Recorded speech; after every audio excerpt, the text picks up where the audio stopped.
Now, after nearly 2 years of devastation, over 66,000 Palestinian lives lost, entire cities reduced to rubble, President Donald Trump's bold 20-point peace plan is igniting real momentum towards a ceasefire. Unveiled just days ago, the proposal demands an immediate halt to fighting, the swift release of all remaining Israeli hostages held by Hamas in exchange for hundreds of Palestinian prisoners, and a phased Israeli withdrawal.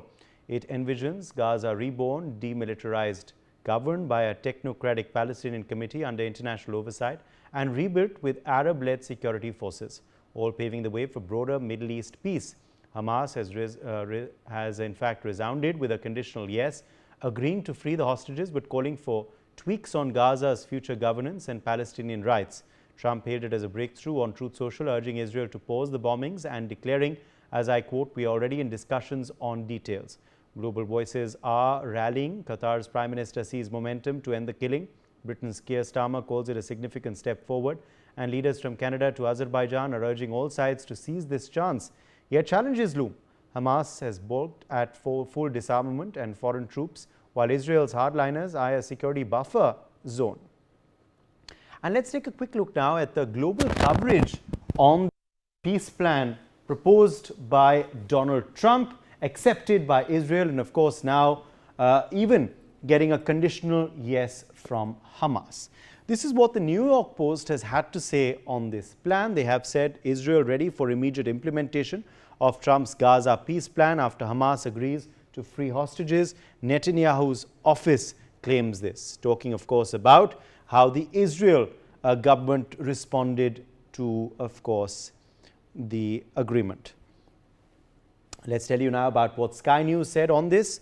They said why Trump accepted the Hamas peace plan response. The diplomacy of the past 12 hours has been head-spinning and uniquely Trumpian. It's the consequence of this unorthodox style. Can we just wait till I complete, of course, the entire description before moving on? But that was what, of course, Sky News was saying on the peace plan proposed by the US president.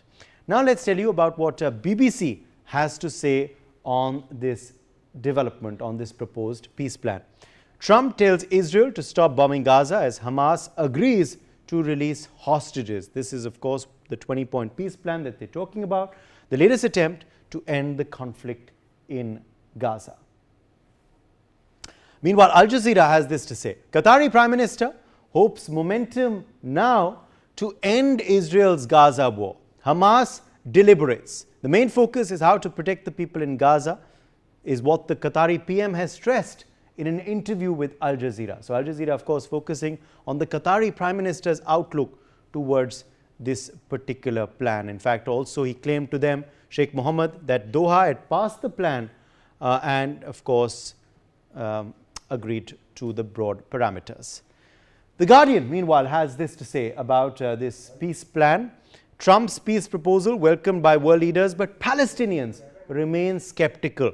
After being welcomed by Arab, Islamic and European leaders, experts say onus now rests on Hamas to accept the plan. So this is what, of course, they focused on in their reportage. So these were, of course, some of the reports coming in from international public.